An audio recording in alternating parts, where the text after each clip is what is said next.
আবাসের বাড়ি তৈরি হচ্ছে, কিন্তু বর্তমানে যে পরিস্থিতি তাতে হিন্দুরা থাকতে পারবে তো? এই বাড়িগুলি দখল হবে না তো? এই প্রশ্ন তুলে রীতিমতো আশঙ্কা প্রকাশ করলেন শুভেন্দু অধিকারী।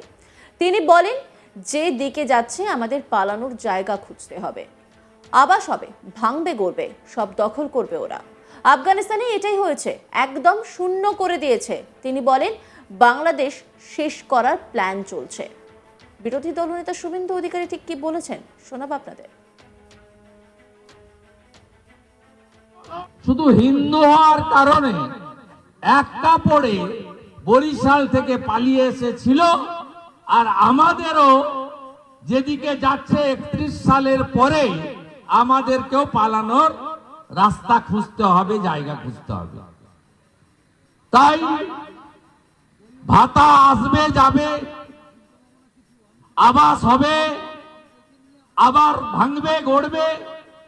এই বাড়িগুলো তৈরি করে রেখে যাচ্ছেন না, সব দখল করবে ওরা। দখল করেছে আফগানিস্তানে। আফগানিস্তানে সবচেয়ে বেশি সম্পদ ছিল হিন্দু, শিখ এবং জৈন পার্সিদের হাতে, একদম শূন্য করে দিয়েছে। পাকিস্তানে 1% নিচে নামিয়ে দিয়েছে।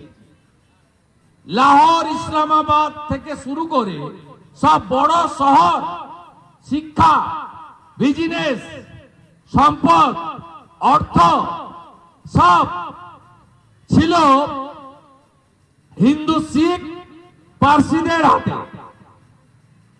ঠিক একইভাবে বাংলাদেশ শূন্য করার কাজ চলছে। তাই এখানে পূজ্যপাদ কার্তিক মহারাজ বলেছেন, নির্গুণানন্দ মহারাজ ছিলেন, সঞ্জয় শাস্ত্রীজি আছেন, পানিহাটি এবং আমাদের যে অনেক স্থানীয় মঠের মহারাজরা এসেছেন, এবং অলোক রায়, বিপ্লব মন্ডল, মণিমোহন ভট্টাচার্য, দিলীপ গাঙ্গুলি, আমাদের বরুণ সিনহা, প্রতাপ মল্লিক, সুশীল দোলাই, অজয় মান্না, তিয়ারি বুদ্ধা সহ অনেকেই আপনারা এখানে আছেন। আমি সকলকে স্বস্থানে অভিনন্দন জানাবো, আমি ধন্যবাদ জানাবো। আমি শুধু আপনাদেরকে বলবো, অনেকেই বাংলাদেশের কথা বলেছেন, আপনারা জেনে গেছেন আমরা এপারের পশ্চিমবঙ্গ কি ভালো আছি? এপারের পশ্চিমবঙ্গে হিন্দুরা কি নির্ভয়ে বাবা সাহেব আম্বেদকরের দিয়ে যাওয়া যে ধর্মীয় স্বাধীনতা আপনি কি রক্ষা করতে পারছেন? আমি আপনাদের স্মরণ করি, 47-এ দেশ ভাগ হয়েছিল কিসের ভিত্তিতে?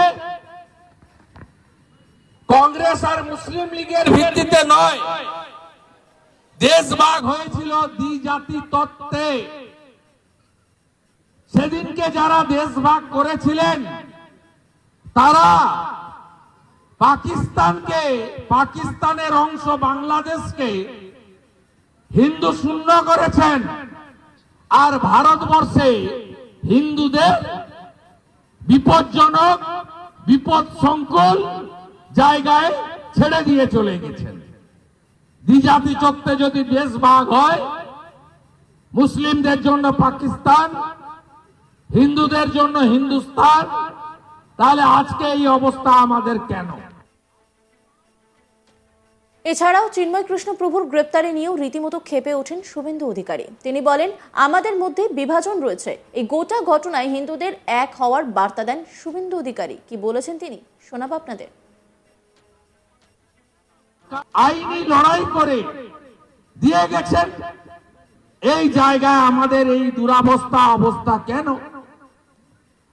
আমরা ঐক্যবদ্ধ নেই। চিন্ময় কৃষ্ণ প্রভুকে গ্রেফতার করেছে কেন? কারণ কি জানেন? কারণ একটাই, যে সমস্যায় পশ্চিমবঙ্গে আমরা ভুগছি, আমাদের মধ্যে বিভাজন। আমরা ব্রাহ্মণ, ক্ষত্রিয়, বৈশ্য, শূদ্র। আমরা রামকৃষ্ণ মঠ ও মিশন, ইসকন, ভারত সেবাশ্রম সংঘ, আর্য সমাজ নানাভাবে বিভক্ত। এই বিভক্ত থাকার কারণে আমরা আজকে নিপীড়িত, লাঞ্ছিত, অত্যাচারিত এবং ক্রমই অস্তিত্ব সংকটের জন্য এগিয়ে যাচ্ছি আমরা সেই দিকে।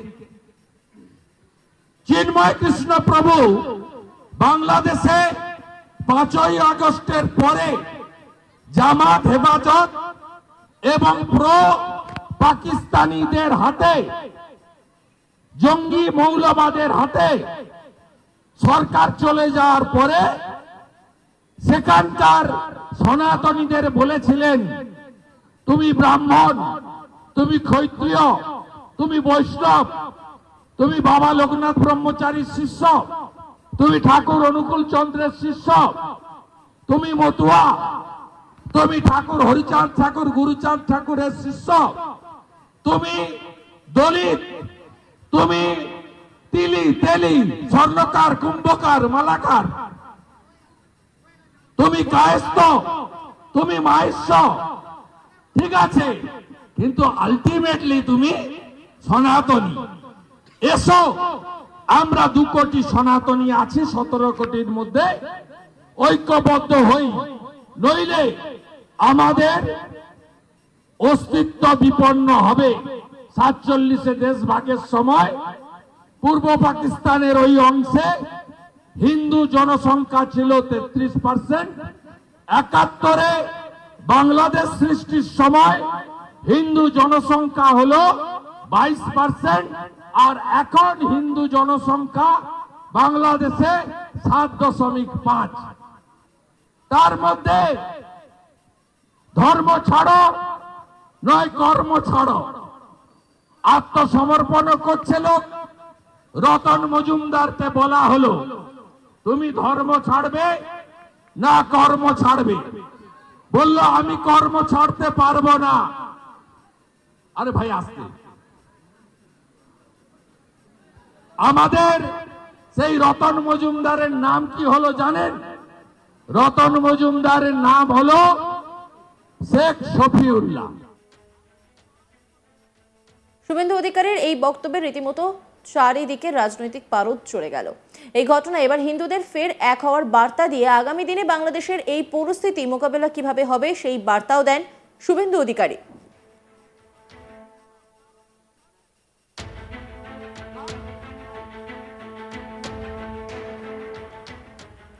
অন্যান্য খবরের আপডেটের জন্য অবশ্যই নজর রাখুন আজ তাক বাংলার ইউটিউব স্ট্রিমিংয়ে। লাইক, কমেন্ট, শেয়ার এবং সাবস্ক্রাইব করতে ভুলবেন না।